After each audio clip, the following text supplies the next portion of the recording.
पिछले वीडियो में हमने नवनिर्माण भाग 1 देखा, उसका भावार्थ विवरण भी हमने आकलन किया। इस वीडियो में अर्थात नवनिर्माण के भाग 2 वीडियो में मैं उमा समदुरकर फिर से आपसे जुड़ रही हूँ त्रिलोचन जी की काव्य पंक्तियों के भावार्थ विवरण के साथ। तो हम पहली भाग 2 की जो कविता है वो पढ़ रहे हैं। बल नहीं होता सताने के लिए, बल नहीं होता सताने के लिए, वह है पीड़ित को बचाने के लिए। बल मिला है तो बल बनो सबके, उठ पड़ो न्याय दिलाने के लिए। तो न्याय के विरुद्ध आवाज़ उठाने के लिए और पीड़ित व्यक्ति की सहायता करने की यहाँ पर सीख त्रिलोचन जी ने दी है।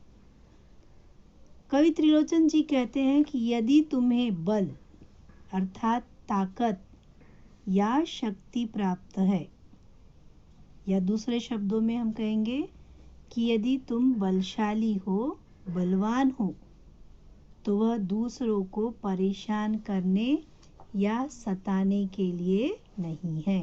अर्थात अपना बल का प्रयोग हमें दूसरों को सताने के लिए, पीड़ा पहुंचाने के लिए नहीं करना चाहिए। वह शक्ति तुम्हें इसलिए प्राप्त है कि उससे तुम पीड़ित, दुखी, निस्सहाय व्यक्तियों की मदद करो। अगर तुम्हें बल प्राप्त हुआ है तो दूसरों को सबल करने में उसका प्रयोग करो, उसका उपयोग करो। दूसरों के लिए हमेशा मददगार बनो। कवि कहते हैं कि सभी को न्याय दिलाने के लिए उठो, आगे बढ़ो। जहाँ कहीं भी अन्याय, अत्याचार हो तो उसके विरुद्ध अपनी ताकत और बल का प्रयोग करो। पीड़ित व्यक्ति की ताकत बनो। गिरते हुए को उठाने के लिए शक्ति का प्रयोग करो, उपयोग करो। नहीं तो ये शक्ति, ये बल धीरे धीरे कमज़ोर हो जाएगा। पुराणों में भी ऋषि व्यास ने कहा है, परोपकाराय पुण्याय पापाय परपीडनम। तो इस पद्यांश में अब हम समानार्थी शब्द देखेंगे और साथ ही विरुद्धार्थी शब्द देखेंगे। साथ ही कुछ हम ऐसे शब्द देखेंगे कि जिसमें उपसर्ग और प्रत्यय लगने से शब्द नया तैयार हुआ है। बल, बल में यदि हम उपसर्ग लगाएंगे दुर, तो उसका नया शब्द बनेगा दुर्बल। पीड़ा में यदि हम इत प्रत्यय लगाते हैं तो हमारा शब्द बनता है नया पीड़ित। न्याय का विरुद्धार्थी होगा अन्याय। तो इस प्रकार हमने नवनिर्माण के भाग 2 का ये पद्यांश अभी देखा है। जिसको मंजिल का पता रहता है, पथ के संकट को वही सहता है। एक दिन सिद्धि के शिखर पर बैठ, अपना इतिहास वही कहता है। पूरी तरह प्रेरणा देने वाली ये पंक्तियां हैं। कवि त्रिलोचन जी कहते हैं कि जिस व्यक्ति को, जिस मनुष्य को अपने लक्ष्य अर्थात अपनी मंजिल का पता रहता है, वही व्यक्ति अपनी राह में आने वाली हर बाधाओं और विपदाओं को सहन करता है, क्योंकि उसकी नज़रों के सामने उसे केवल और केवल उसका लक्ष्य ही दिखाई देता है। उसका ध्यान लक्ष्य पर ही केंद्रित होता है। ठीक इसी प्रकार का उदाहरण हमने देखा है महाभारत के पात्र अर्जुन का, कि भरी सभा में अर्जुन का ध्यान मछली पर न होकर मछली की आंख पर ही था। राह के संकटों को वह सहते हुए आगे ही आगे बढ़ने की ठाने रहता है। अर्थात जो व्यक्ति अपने लक्ष्य पर केंद्रित रहता है वह राह के संकटों को नज़रअंदाज करता है। जब उसे लक्ष्य की प्राप्ति हो जाती है तब वह अपनी सफलता का इतिहास सभी को बताता है कि किन कठिनाइयों को उसने सहन किया है, झेला है। यह सफलता उसे सरलता से नहीं मिली है। सफलता के पीछे प्राप्त अनुभव का इतिहास बताकर वह दूसरों को भी प्रेरित करता है। तो बच्चों, हमने भी अपने इतिहास से ये सीखा है कि कितने सफल व्यक्ति हुए हैं। आज हम उनका गुणगान कर रहे हैं और उन्हीं के बल पर हमने स्वतंत्रता को प्राप्त किया है। रानी लक्ष्मीबाई का नाम आप जानते हैं। आप हमारे भूतपूर्व राष्ट्रपति अब्दुल कलाम जी को जानते हैं। आपने उनका जीवन परिचय पढ़ा है। आप रतन टाटा जी को भी जानते हैं कि इन्होंने अपना इतिहास खुद रचा है। इन्होंने अपना जीवन संघर्ष करके शिखर के मकाम तक वे पहुँचे हैं। तो कितनी कठिन परिस्थितियाँ इन पर आई होगी, लेकिन फिर भी इन्होंने अपनी मंजिल को प्राप्त करने का ध्येय नहीं छोड़ा। पूरी तरह से अपने जीवन में वे एकाग्रचित्त रहे। तो बच्चों, आप भी अपने जीवन में इसी प्रकार संघर्ष करते हुए आगे बढ़ो और एक नया इतिहास रचो। यही त्रिलोचन जी यहाँ पर कहना चाहते हैं और आप सभी को प्रेरित करना चाहते हैं। इस पद्यांश में हम देख रहे हैं समानार्थी अब शिखर।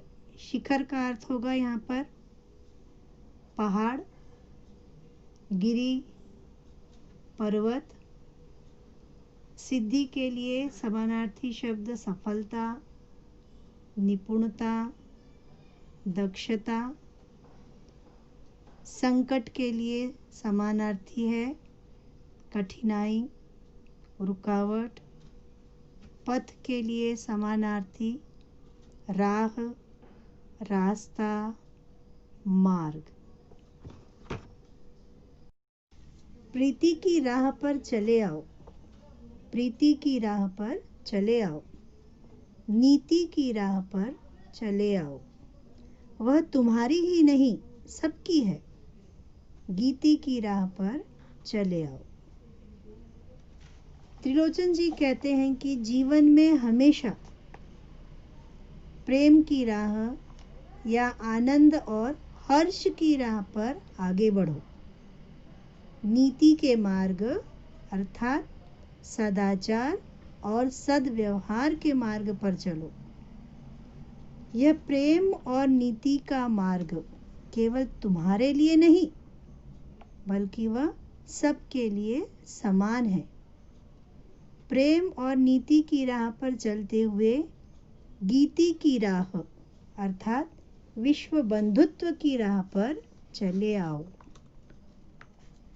कवि के भाव यह है कि जो मनुष्य प्रेम और अपने सद्व्यवहार सदाचार से उचित निर्णय लेने की क्षमता रखता है उसके लिए हर क्षण शुभ होता है। प्रेम और सदाचार से लिया उदार मनुष्य का उचित निर्णय वसुधैव कुटुंबकम के विचार को दर्शाता है। तो इस प्रकार इस पद्यांश के द्वारा त्रिलोचन जी कहते हैं कि जीवन में हमेशा प्रेम, सद्व्यवहार और विश्व बंधुत्व की राह पर हमें चलना चाहिए। पद्यांश में आए हम समानार्थी शब्द देखते हैं। प्रीति का समानार्थी है प्रेम, प्यार, आनंद, हर्ष। नीति का समानार्थी है आचार, व्यवहार। गीति का समानार्थी है विश्व। साथ निकलेंगे आज नर नारी, साथ निकलेंगे आज नर नारी, लेंगे कांटों का ताज नर नारी। दोनों संगी हैं और सहचर हैं, अब रचेंगे समाज नर नारी। इन पंक्तियों में कवि ने स्त्री पुरुष समानता पर जोर देते हुए कहा है कि आज का समाज प्रगतिशील और आधुनिक समाज है। इन काव्य पंक्तियों में त्रिलोचन जी ने प्रगतिशील और आधुनिक समाज में स्त्री पुरुष दोनों को समान कहा है।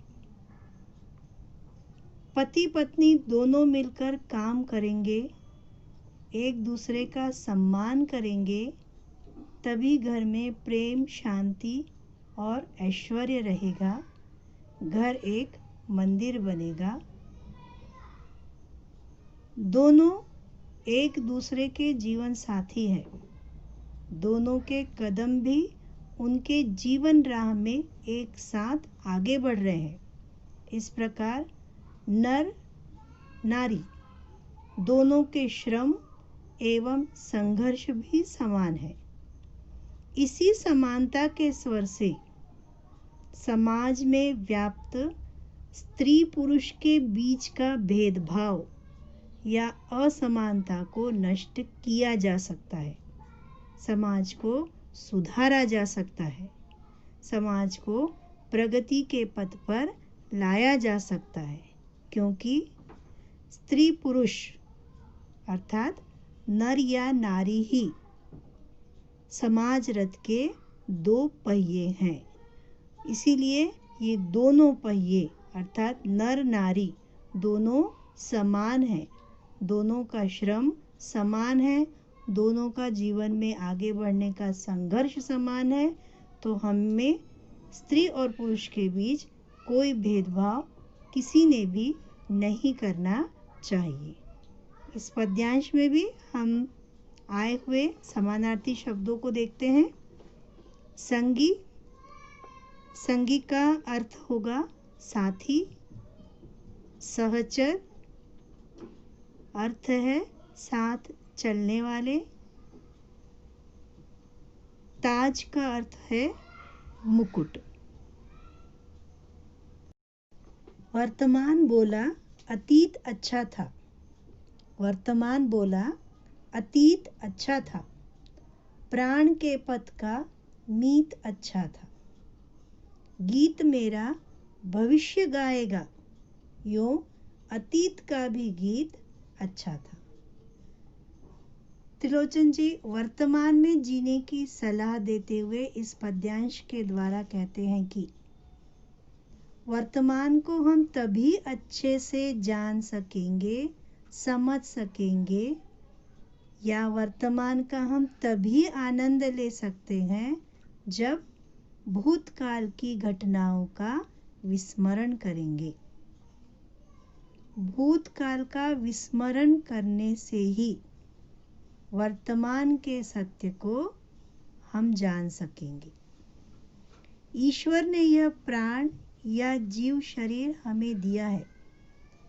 कवि कहते हैं कि जीव शरीर के मार्ग में जो मित्र मिले वे सभी अच्छे थे, सभी से जीवन की सीख और अनुभव मिले।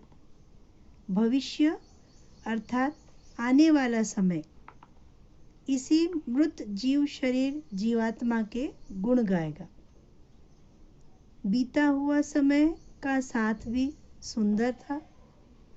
इस प्रकार वर्तमान भूतकाल और भविष्य दोनों से जुड़ा रहता है, लेकिन भूतकाल में हमें अधिक नहीं रहना चाहिए, भूतकाल में हमें अधिक नहीं खोना चाहिए। परिश्रम के बल पर भविष्य को कांतिमय, तेजोमय बनाने में हमें मग्न रहना चाहिए। त्रिलोचन जी कहते हैं कि भूतकाल के अंधेरे से निकलकर वर्तमान के प्रकाश के साथ भविष्य की सुनहरी किरणों को फैलाने में प्रयत्नशील रहना चाहिए। बहुत सी भूतकाल में बच्चों ऐसी कुछ घटनाएं हो जाती है कि जो घटनाएं हमें वर्तमान में भी यदि हम आगे रखेंगे तो आगे बढ़ने में वे हमें पीछे खींचती है। इसलिए ऐसी घटनाओं का हमें विस्मरण करना चाहिए। उन्हें एक सपना मानकर हमें वर्तमान में रहते हुए भविष्य की ओर आगे बढ़ना चाहिए। जीवन में आने वाला भूतकाल भी अच्छा था और भविष्य काल को हमें और अच्छा बनाने के लिए हमेशा प्रयत्न करना चाहिए। तो भूतकाल की घटनाओं में न रहते हुए उसमें से बाहर निकलकर हमें वर्तमान का आनंद लेना चाहिए और वर्तमान का आनंद लेते हुए हमें अपने भविष्य को संवारना चाहिए। इस पद्यांश में भी हम अब समानार्थी शब्दों पर नजर डाल रहे हैं। प्राण शब्द एक आया है। प्राण का अर्थ होगा जीव। मीत का अर्थ है मित्र। पथ का समानार्थी है राह। अतीत का अर्थ होगा भूतकाल। तो यहाँ पर बच्चों हमारा ये नवनिर्माण त्रिलोचन जी का लिखा हुआ काव्य पाठ समाप्त हो रहा है। हमने इसमें शब्दार्थ देखे हैं और आपको किस प्रकार के प्रश्न पूछे जाएंगे इस पर भी हमने नज़र डाला है। ठीक है, आप उसी प्रकार आपको रसास्वादन का भी प्रश्न पूछते हैं। उसमें आपको इस निम्नलिखित मुद्दों के आधार पर रसास्वादन कीजिए, इस प्रकार का प्रश्न का शीर्षक रहता है, जिसमें आपको रचनाकार का नाम लिखना, पसंद की पंक्तियां कौन सी है वो लिखना है। आपको वो पंक्तियां पसंद आई है उसका कारण लिखना है। कविता का आपको काव्य पंक्तियों का कौन सा केंद्रीय भाव आपको आपके ध्यान में आ रहा है वो लिखना है। तो इस प्रकार काव्य से आपको कृति पूर्ण कीजिए। शब्द संपदा के अंतर्गत समानार्थी शब्द, विरुद्धार्थी शब्द, उपसर्ग युक्त शब्द, प्रत्यय युक्त शब्द, अभिव्यक्ति पूछी जाती है। अभिव्यक्ति अर्थात आपको अपने विचार प्रकट करने के लिए एक वाक्य दिया जाता है, उस वाक्य के आधार पर आपको अपने विचार वहाँ पर लिखना है। और रसास्वादन। तो बच्चों मैं समझती हूँ कि आपको इस नवनिर्माण पाठ के द्वारा काव्य पाठ का, उसमें आने वाले प्रश्नों का आकलन हो गया है। अगले वीडियो में हम मिलेंगे दूसरे पाठ के साथ। धन्यवाद।